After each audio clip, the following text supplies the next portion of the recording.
Work realized all over South Africa, ranging from workshops to exhibitions, events and performances, including visual art, literature, film, music, dance and theatre projects. That's the multidisciplinary roving project space by the Goethe-Institut titled GPS. Now, the GPS enables creators in all artistic disciplines to select the space and the infrastructure they wish to work with. To tell us more about the opening of applications for the project, we're joined by Francois Venter, who is the Cultural Programs Coordinator at the Goethe-Institut. A very good morning to you. Thank you so much for joining us. Welcome. Good morning. Now, briefly tell us what the GPS is and some of the projects that you've embarked on. Okay, so a brief history. The Goethe-Institut is the German Cultural Institute, and we, over the years, have had money available specifically to support South African projects, that is to say, with no German involvement. Yeah. For some years, between 2009 and 2 years ago, we had a space in Maboneng called Goethe on Main, where we invited projects to come and show their work there. But then we decided we'd like to go across the country and support projects in spaces outside of the big cities. Okay. And so for the last 2 years, right now, I see an image up, for example, of a project which was done in O'Kip in the Northern Cape with the Garage Dance Ensemble, which is a dance ensemble based there, and Klanguli George, who is a director from Cape Town, came up and did a project with the dancers up in O'Kip.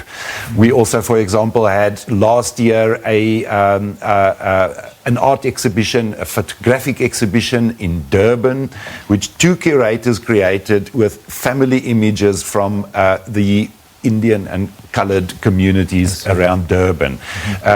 Over there we see an image, the Unmute Dance Company, which is a dance company that does work with differently abled people. We have supported a project with them at the Steve Biko Centre in King Williamstown, and again later this year we are supporting a project which they are creating in Cape Town. So the idea is we bring together an interesting artistic concept and a creator with an interesting space somewhere in this beautiful country of ours. And I understand that this program funds multidisciplinary arts projects up to the value of 60,000, isn't it? That's correct. It can be fine art, it can be theatre, it can be dance, even film. Okay. For example, we've had a little program of cinema on Zulu history in Newcastle. Right. And last year also we supported the launch, the production and then the launch of a new pop video with Faga and Queenie Ho, and that was in Club 021, which is a very interesting historical nightclub in District 6 area in Cape Town. Okay. And so it can really be any artistic discipline whatsoever. I mean, there's a bigger pool of artistic talent in South Africa, cutting across all disciplines. So yes. What is it that you look for before you can start funding any project? All right, so I would say the main criteria is that it is of high artistic quality, that it is something original, something that we haven't seen yet. We don't want to see, another version of Lion King happening, for example. Yeah. And it has to be the kind of project that wouldn't have received funding already because it's a commercial project. So we are looking at supporting the kinds of projects that need to happen, but that wouldn't necessarily get money from a big corporate sponsor or from the National Arts Council, for example. We'd like to be able to, well, actually, sometimes projects from the National Arts Council have also been supported by us, but not projects which are commercial in nature. Okay. Just to help us understand better the funding model, which are some of the projects that you've funded so far? All right. So over the last 3 years, this year, for example, we funded the launch of a film which Lindiwe Machikiza created called One Take Grace, and that was up in a village, Chachaneng, near Polokwane. We had the dance project in O'Kip. We had a project in Kimberley with students from the anthropology department and children in the area about the history of Kimberley.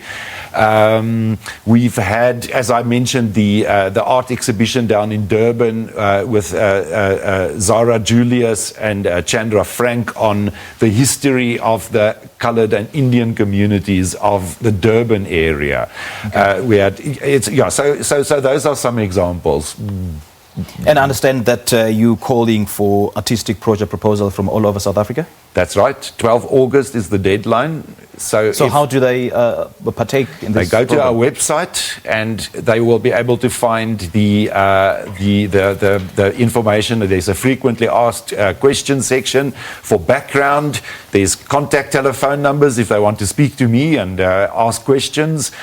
And the application forms are available there, and we then require them to submit digitally. All right. And there's an independent jury of arts professionals that's been selected to judge this. Who are they? Well, we're still finalizing for this year.